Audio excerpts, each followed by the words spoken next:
Olá! Hoje o termômetro volta a mostrar a temperatura do cenário político estadual, em especial para governador, e que o balaio de gatos continua. Estou aqui com vocês, meu nome é Glauco Kiel, administrador, jornalista, com especializações em opinião pública para trazer a vocês a temperatura da política catarinense e nacional.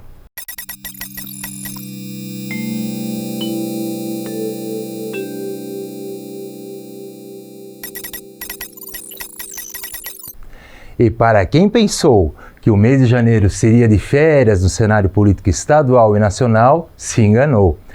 Mas eu preciso primeiro acrescentar duas informações sobre nosso último programa apresentado aqui e que foi sobre o cenário regional e se referem a outras duas possíveis candidaturas a deputado estadual.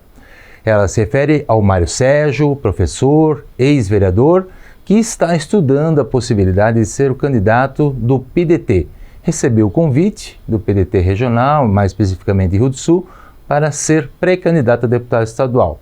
Também o ex-vereador Marcos Zanella está se preparando já no projeto do Novo. O Partido Novo também terá candidato a deputado estadual, então será o Marcos Zanella, ex-vereador. Não poderia deixar de deixar registrado aqui também essas duas pré-candidaturas que, pela audiência do programa, me procuraram e que realmente eles também estão se colocando nesse jogo partidário nesse ano 2022.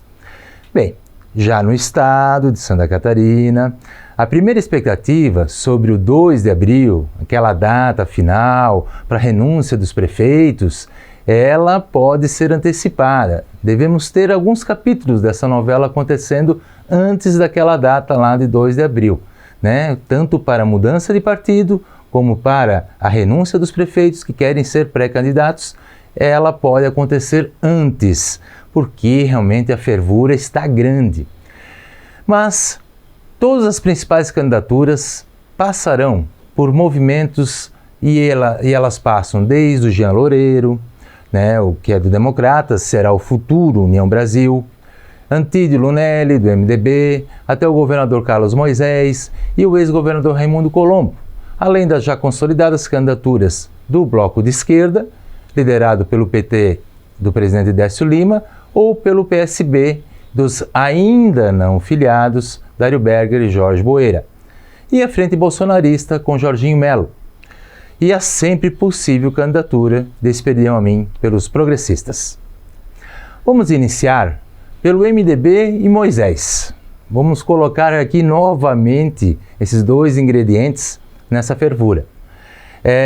Em especial, com a divulgação das normativas para as prévias que o Manda Brasa catarinense fará em todos os diretórios municipais para indicação do pré-candidato a governador, alijando no momento a indicação do governador Moisés, pois que as regras são as seguintes: até dia 10 de fevereiro, os candidatos ou pretendentes à vaga de candidato a governador pelo 15 do MDB devem fazer a sua inscrição, para que no sábado, dia 19, aconteça então em todos os municípios catarinenses onde o MDB tem o seu diretório formado, haja a eleição para a escolha, dentre os nomes apresentados, quem será o representante para compor, para realmente ser o candidato, pois o MDB nunca abriu mão realmente de ter sempre à sua frente um candidato a governador. E por que eu disse antes que tira Moisés dessa jogada? Porque uma das regras estabelece que esses pretensos candidatos a disputar as prévias têm que estar filiados 6 meses antes no MDB. E isso, obviamente, fica complicado, porque o Moisés nem se filiou ainda. E aí segue todo esse cenário em que a bancada estadual puxa a corda de um lado, o presidente Celso Maldaner puxa do outro, Dário Berger puxa do outro. Quer dizer, não há nem um cabo de guerra aí, há um triplo cabo de guerra. Então nós temos toda essa situação. A bancada estadual, inclusive, tomou um café da manhã com o governador Moisés no dia seguinte que foram anunciadas essas normas para as prévias do MDB. E o Moisés voltou a se reunir com a Avante na outra semana, estabelecendo aí realmente como está esse imbróglio dentro da questão Moisés e MDB. E fora ainda que nesse meio tempo houve uma grave denúncia contra o Antídio Lunelli que é o candidato ou pré-candidato da executiva do MDB, diga aí Celso Maldaner, e que é um envolvimento dele com um menor, né? E isso foi um caso de polícia e que deve ser investigado, mas que ficou por ali e através do Marcelo Lula, um colunista aqui de Santa Catarina, que foi divulgada essa notícia, agitando mais ainda o cenário, os bastidores dessa questão ainda do MDB. Então teremos em fevereiro algumas definições, com certeza. E mais uma ainda, né, que nesse meio tempo também houve a possibilidade do deputado federal pelo Alto Vale, Rogério Peninha Mendonça, também se inscrever nessa prévia como pré-candidato a governador pelo MDB. Mais um ingrediente aí nessa fervura. Vamos falar agora um pouco sobre o novo União Brasil e sua carta ao Podemos. União Brasil, há informações de alguns ruídos a nível de Brasil nessa junção entre o DEM e o PSL. Aguardemos aí porque não existe nenhuma definição.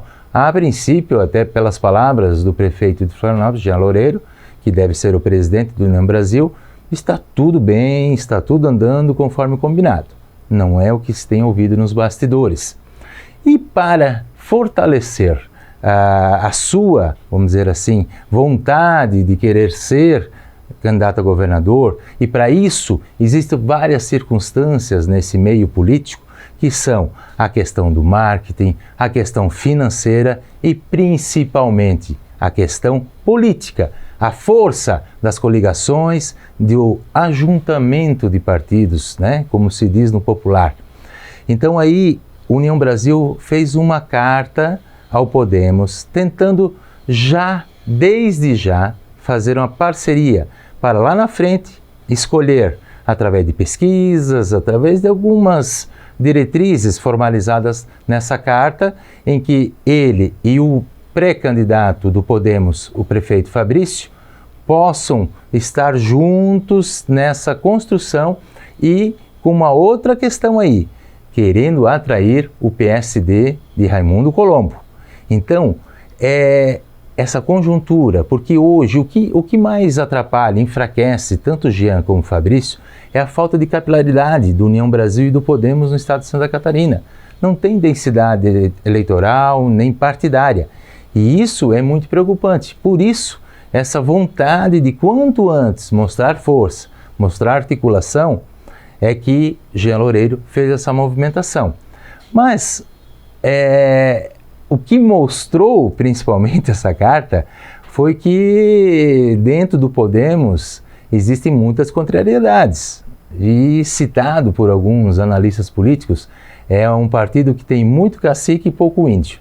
Vejamos, tem presidente de honra, Paulinho Bornhausen, presidente do partido, Camilo Martins, de Palhoça, e um presidente do Conselho Político, que é o prefeito Hildebrand de Blumenau. Quer dizer, muita gente, a carta foi para o Hildebrand de Blumenau, aí o Camilo Martins não gostou, aí foi lá falar com o Fabrício, que é pré-candidato. E assim, vendo que estava sendo atropelado a intenção da sua candidatura, se movimentou nos bastidores e foi postergada a decisão do Podemos se acata essa proposição do União Brasil, em específico do Jean Loureiro, para fortalecer.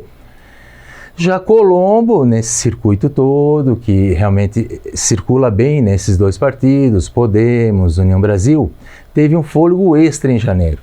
Foi um gesto do sempre surpreendente Espelhão a mim, que sinalizou e, inclusive, realizaram reuniões entre o PSD e o PP. E eu queria muito, muito ser uma mosquinha só para ver esse encontro lá na Assembleia que teve entre o Milton Obos e o Amin.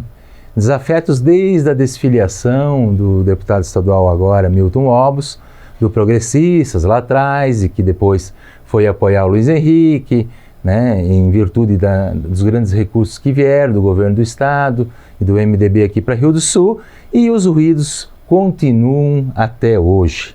Então eu gostaria muito de ver, curioso para ver, essa construção né, da candidatura aí do Colombo e com o PP apoiando, já que essa sinalização foi dada, tanto pelo presidente Silvio Dreves, como pelo Amin, como pela Ângela. Quer dizer que falta combinar com o restante do partido, que também tem uma inclinação pelo governador Moisés, e isso nós vamos ver já já. E os convites do PP e do PSDB para o governador Moisés? Todos sabem que o governador Moisés, com caixa cheia de dinheiro, é a noiva da vez. Mas não pensei que os principais partidos iriam se ajoelhar tanto aos pés como está acontecendo. Além do MDB, com o café da manhã da bancada, e os prefeitos, teve uma mobilização muito grande aí no início de fevereiro, em Laurentino, com muitos prefeitos, organizado pelo deputado estadual Gerri. Quer dizer, existe uma movimentação grande. E o PP e o PSDB não quiseram ficar atrás disso. Formalizaram uma reunião, né, o PSDB de forma mais tímida, mas realizaram sim a visita à Casa da Agronômica para tentar atrair aí a simpatia do governador, tanto aos progressistas como ao PSDB, e eles lhes oferecendo a cabeça de chapa para governador do estado, já que nos planos A de cada partido, progressistas e PSDB, não está vingando na prática. Mas a grande questão aí é como é que o governador Moisés vai explicar, principalmente a sua trupe, né? Aquele pessoal que começou com ele lá naquela nova política que ele tanto discursou, que ele tanto pregou, estar num partido tradicional, como MDB, PSDB ou PP. Então essa resistência é que faz com que ele faça esses movimentos, já fez ao Patriotas, já fez ao Republicanos e agora mais intensivamente ao Avante. Então essa prática dele de tentar não se vincular com os partidos tradicionais, se filiando ao partido pequeno e querendo atrair os partidos para uma composição, é que vai ficar bem difícil disso se costurar. Primeiro porque PP e MDB não devem estar numa mesma coligação. Difícil explicar isso às bases, como aconteceu em Florianópolis, onde Dário Berger e Ângela Min uniram forças depois de muitos embates e embates sangrentos em Florianópolis e que, infelizmente, deu no que deu. Se viu uma prefeita conceituada na sua gestão não ficar nem em segundo lugar nas eleições para Florianópolis. E esse risco, PP e MDB sabem bem calcular. Então, essa questão toda dos convites, tanto do PSDB, do PP, fica realmente uma incógnita ainda. Eu acho que embaralha mais ainda a cabeça do governador Moisés e saberemos mais à frente, talvez final de fevereiro, começo de março, ou se ele vai deixar lá para a data limite. E aí vamos ver se realmente isso se transforma em realidade no final de abril, no começo de abril ou final de março. E outra frente que nós temos aí é a de centro-esquerda. E sob a liderança do presidente estadual do PT, Décio Lima, ex-deputado federal, e a frente de Santa Catarina, ela vem tendo musculatura. Ela deve abrigar as candidaturas tanto de Ciro Gomes como de Lula a presidente. Ela está hoje formada pelo PT, PSOL, PCdoB, PDT, PSB, entre outros.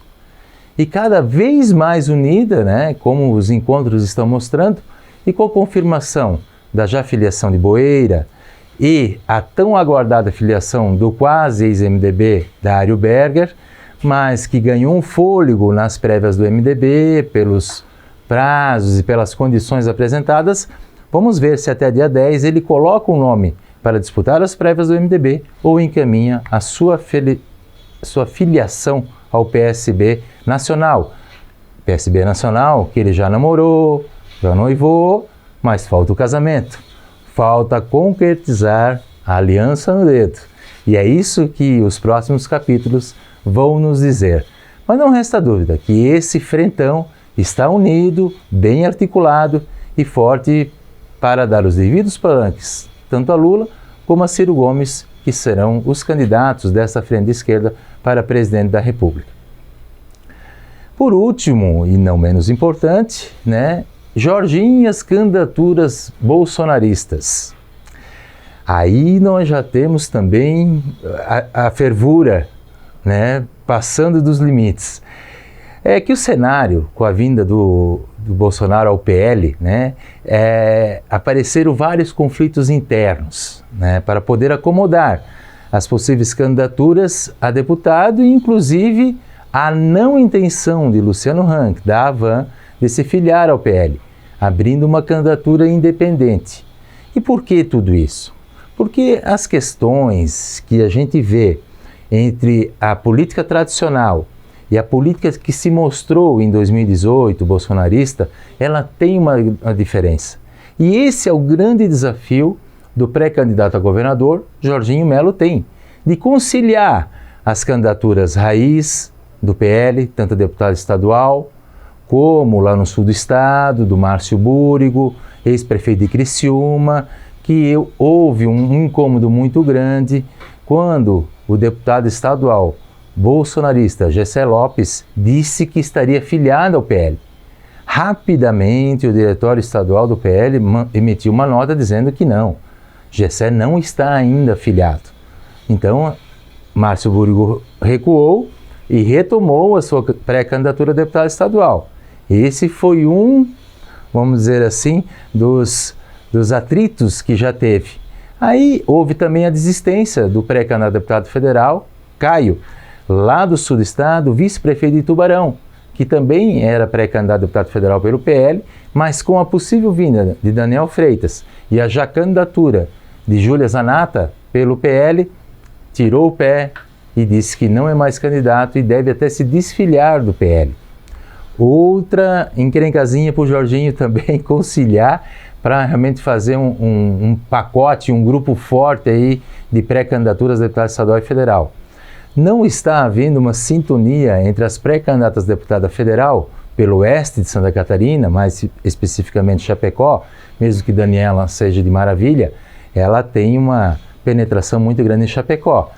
Então, a vice-governadora Daniela Rainer e a atual deputada federal Caroline Detoni também já trocaram alfinetes aí, né, no meio político e público. Então também é mais uma questão para que Jorginho tente costurar e conciliar esses bolsonaristas com a sua política tradicional de fazer boas chapas, tanto para deputado estadual e federal, e impulsionar a sua candidatura, além de realmente estar alinhado com Luciano Huck para que ele seja o candidato a senador na sua chapa, que tem Bolsonaro como padrinho e que vai dar sustentação aqui no estado. Só não sei quem vai dar mais sustentação a quem, se Bolsonaro a Jorginho ou Jorginho a Bolsonaro. Isso tudo também tem muito tempo, mas hoje, sem sombra de dúvida, o candidato bolsonarista aqui de Santa Catarina é Jorginho Melo, do PL. E assim, então, nós estamos vendo que a fervura, tanto no cenário estadual, regional e nacional, ela está no seu ápice, né? E a questão é porque daqui a pouco, cada vez vai aumentar mais ainda. Então, primeiramente, agradecer a você que está nos acompanhando aqui e se quiser opinar, criticar, sugerir, fique à vontade, participe através dos nossos canais aqui na internet para que você possa realmente interagir conosco. Estamos abertos aí a qualquer situação, qualquer pergunta que você queira interagir conosco. Fique à vontade e muito obrigado realmente por nos acompanhar até aqui e também já lhe deixo o convite para os próximos programas, sempre nesses temas: política estadual, política nacional e política regional. E fechando então esse nosso programa de hoje, vamos visualizar do modo geral. Estão postas realmente aí hoje de 5 a 6 candidaturas viáveis a governador do estado. Se isso vai permanecer, nós vamos saber disso ali no início de abril e mais especificamente lá no início de agosto. Mas sem sombra de dúvida, estão colocadas as pedras nesse jogo de xadrez. As movimentações é que vocês ficarão sempre bem informados aqui no programa Termômetro.